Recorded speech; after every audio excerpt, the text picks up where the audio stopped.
राधे राधे दोस्तों, आप सभी का स्वागत है हमारे इस वीडियो में। दोस्तों, सकट चौथ व्रत कथा तिथि पूरा जाने आज इस वीडियो के माध्यम से। दोस्तों, वीडियो में पूरा अंत तक बने रहना, वीडियो छोड़कर जाने की गलती मत करना, तभी आप लोगों को समझ में आएगा कि क्या है सकट चौथ व्रत, कौन सी तिथि। आइए दोस्तों जानते हैं 2025 कब रखा जाएगा सकट चौथ व्रत। जानिए तिथि और इस व्रत का महत्व।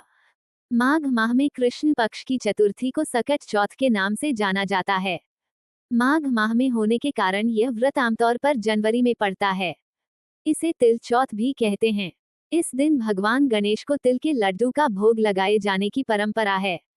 हर माह में चतुर्थी तिथि भगवान श्री गणेश की पूजा के लिए समर्पित होता है।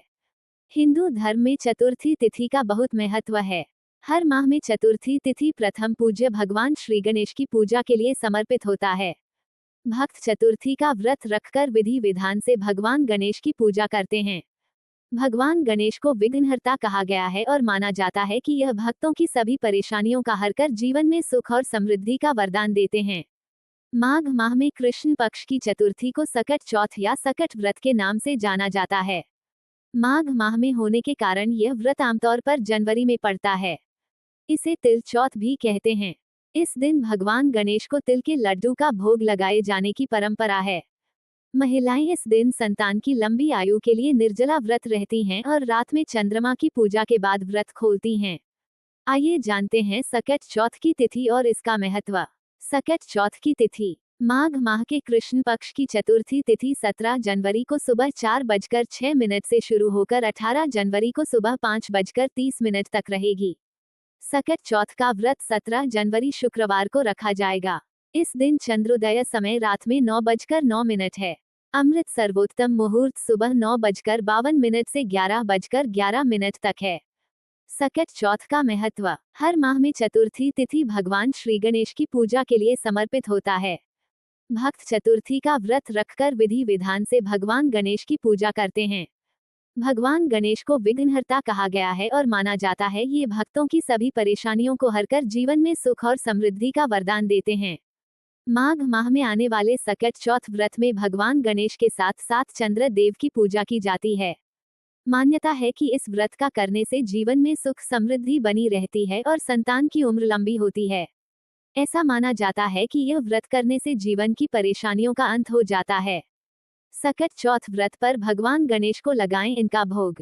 सकट चौथ व्रत के दिन विधि विधान से भगवान गणेश की पूजा की जाती है और उन्हें बूंदी के लड्डू, गन्ना, शकरकंद, गुड़ और तिल से बनी चीजों का भोग लगाया जाता है। सकट चौथ की कथा। एक बार माता पार्वती स्नान करने जाने से पहले अपने पुत्र गणेश जी स्नान घर के बाहर चढ़ा रहने का आदेश दिया और कहा, जब तक मैं स्नान कर खुद बाहर नहीं आ जाती किसी को भीतर आने की मत आने देना। बाल गणेश मां की बात मानकर पहरा देने लगे। उसी समय भगवान शिव आए, लेकिन गणेश भगवान ने उन्हें दरवाजे पर ही कुछ देर रुकने को कहा। इससे आहत भगवान शिव ने बाल गणेश पर त्रिशूल का वार कर दिया। तेज आवाज सुनकर जब माता पार्वती आई तो देखा कि भगवान शिव ने उनके पुत्र गणेश जी की गर्दन काट दी है। वे इससे परेशान होकर वे रोने लगी और उन्होंने शिव जी से कहा कि गणेश जी के प्राण फिर से वापस कर दीजिए। शिवजी ने हाथी का सिर लौकर गणेश जी को लगा दिया। इस तरह से बाल गणेश भगवान को दूसरा जीवन मिल गया। इस घटना के कारण ही भगवान गणेश का सिर हाथी का हो गया। इसके बाद से सकट चौथ का व्रत शुरू हो गया और महिलाएं बच्चों की सलामती के लिए माघ माह के कृष्ण पक्ष की चतुर्थी को सकट चौथ का व्रत करने लगी। यह व्रत बच्चों पर आने वाले सभी संकटों को दूर करने वाला माना जाता है। दोस्तों, ये जानकारी अगर अच्छी लगी हो तो लाइक, सब्सक्राइब, कमेंट करना, अपने दोस्तों के साथ शेयर करना। फेसबुक पर है तो फॉलो करें और एक प्यार से कमेंट में राधे राधे जरूर लिखें।